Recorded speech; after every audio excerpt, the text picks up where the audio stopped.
এরা তো রাস্তায় ছেড়ে দেওয়া যাবে না, রাস্তায় ছেড়ে দিলে আবার গণদোলাই খাবো। বাবা মাদের নিয়ে ভিতরে তালা তোলা মায়েরা দিয়ে বসে থাকবো, মরে গেলে সবাই মিলে একসাথে, মানে আমি মরবো সাথে সব মানে নিয়ে মরবো। 71 লাখ টাকা পায় আমার কাছে বকেয়া বেতন। টোল হয়ে গেছি, মানুষ ট্রাস্ট করে না, বিশ্বাস করে না। স্টাফদের বিদায় দিব যে ভাই তোরা যে যে বারে চলে যা, বেতন টেতন দিতে পারো, ওদের কাছে মাপটাপ চাবো। 24 মার্চে এখানে আসি, তখন কিন্তু আমার ওষুধ ফুল ভরা ছিল এবং কন্টিনিউ ভরা ছিল, এবং বাবা মাদের 9-10 লাখ টাকার ওষুধ। আপনাকে সহজ করে যদি বলি, 183 জন রুগীর আছে, তাই 183 জন রুগীর ওষুধ কি পরিমাণের দরকার ছিল এবং কি পরিমাণে মজুদ রাখা দরকার, সেই জায়গাটাতে পুরো জায়গাটা ফাঁকা। শুধুমাত্র গত 24 মানে টোলের কারণে আজকে আমার বাবা মাদের ঠিকমতো এই যে ওষুধগুলো দেখতেছেন খুব সামান্য পরিমাণ, আমার কাছে একদম সামান্য ওষুধ। আমার হিসাবে এই ওষুধ মানে থাকা না থাকা সমান। এটা যদি আমার ফুল থাকতো, পর্যাপ্ত বা আমাদের ওষুধ চিকিৎসা করাইতে পারতাম।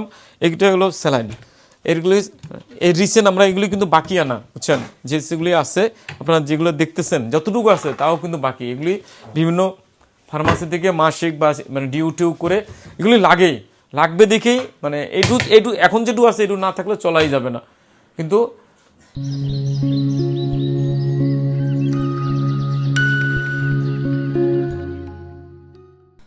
এই ওষুধগুলো কি আমার কোনো কাজের বলেন? এগুলি সব আমার রাস্তায় পড়ে থাকা মানুষের। এখানে আমাদের কোনো, আমার ব্যক্তিগত কোনো লাভ লোকসান নাই, কিন্তু করতে গেছিলাম রাস্তার মানুষের জন্য। আমার এমনভাবে খারাপ হয়ে গেছে এখন আমাদের অবস্থা। আমাদের ফার্মেসি কিন্তু এটা ওষুধের একদম খুব সামান্য ওষুধ, এই ওষুধ থাকা না থাকার সমান। বলতে পারেন যে মিলন ভাই এখনও তো আসে না, এইগুলিতে আমার কিছুই হয় না। এটা মনে করেন 2-4-10 দিনের বাবা মাদের ওষুধ। এই ওষুধটা শেষ হলে যে কী করবো সেই অবস্থাটুকু নাই। আমাদের বাবা মাদের জন্য বেশি লাগে ভাই, শরীরে ঘা পচন থাকে তো খুব বেশি অ্যান্টিবায়োটিক লাগে। অ্যান্টিবায়োটিকের অপশন দেখেন নাই। সেপ্টন, শুধু অল্প কটা সেপ্টন ইঞ্জেকশন আছে, এই সেপ্টনে কয়েকটা দিন যাবে মাত্র। কিন্তু আরও ম্যারাফেনাম গ্রুপের ওষুধ লাগে, সেপ্টিএকজন, অন্য আদার্স এই ওষুধ। এগুলো দেখেন অ্যান্টিবায়োটিক থাকার কথা আমার খুব ভরা, কিন্তু নাই। আমাদের গ্যাস্ট্রিকের ওষুধ বা সবাই, এটা নর্মাল ব্যাপার, গ্যাস্ট্রিকের ওষুধ থাকার কথা, এই যে দেখেন নাই। আমাদের সাইকেটিক মেডিসিন এই সেটগুলোতে আছে, আমাদের প্রচুর সাইকেটিক মেডিসিন থাকার কথা, কিন্তু দেখেন নাই অর্থ নাই। টোল হয়ে গেছি, মানুষ ট্রাস্ট করে না, বিশ্বাস করে না। মানুষ কিডনি, এটা আমার ছোট বাচ্চাদের ওষুধ। সিরাপ আমার অনেক বেশি সিরাপ থাকার কথা। দেখেন আমার বাচ্চাদের, আমার 29টা বাচ্চা প্রতিবন্ধী, এবং 29টা বাচ্চা এখন যে পর্যাপ্ত মানে মাঝে যে কঠিন শীত গেল, এই শীতের মধ্যে আমার বাচ্চাদের ঠান্ডা কাশি, বাচ্চারা আমার বেশিরভাগ বাচ্চারা তো অসুস্থ, প্রতিবন্ধী, নিউমোনিয়া হয়েই যায়, কিন্তু ওষুধ নাই। কি করব বলেন?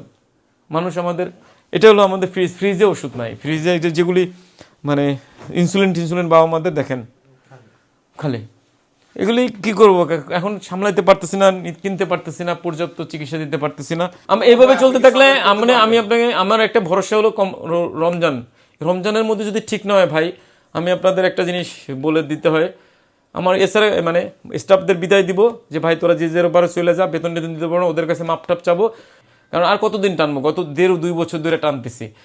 আমার ঋণ দেনা করতে করতে মানে অবস্থা খারাপ। আমার আত্মীয় স্বজন বা প্রিয়জন, আমাদের যাদের কাছে হাত পা, নিজের লোক যাদের, তার সবার কাছ থেকে ঋণ দেনা করা শেষ, তারাও আর দেবে না। কারণ পাওনাদার ওষুধ কোম্পানি আমার কাছে প্রচুর টাকা পায়, লাকড়ি থেকে টাকা পায়, গ্যাসের দোকানের টাকা পায়, বিদ্যুৎ বিল আমাদের কয়েক মাস বকেয়া।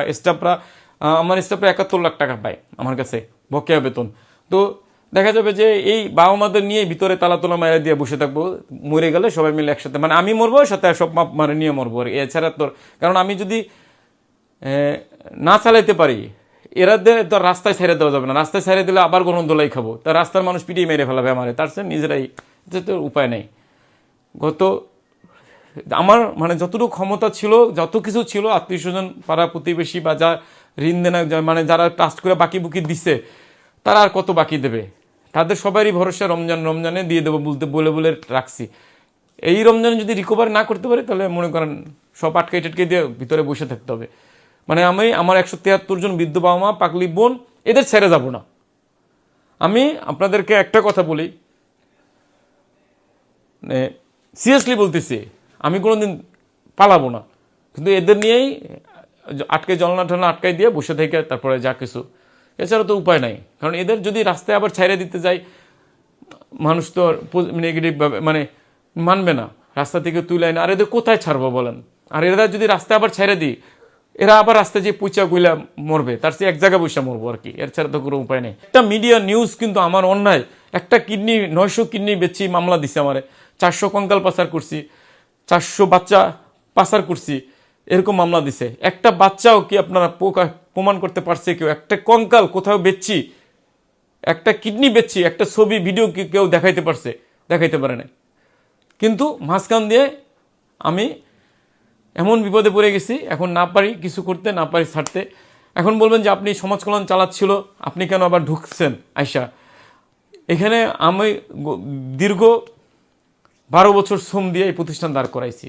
আমি মনে করছিলাম যে যে কাজ ধরবো, বা আমার অ্যাকাউন্টে একটা বড় অঙ্কের টাকাটা ছিল, বলতেছি না মানে কে নিচে বলবো না, বলতে গেলে আবার অন্যরকম হয়ে যাবে, আবার একটা রোশনালে পড়ে যাব।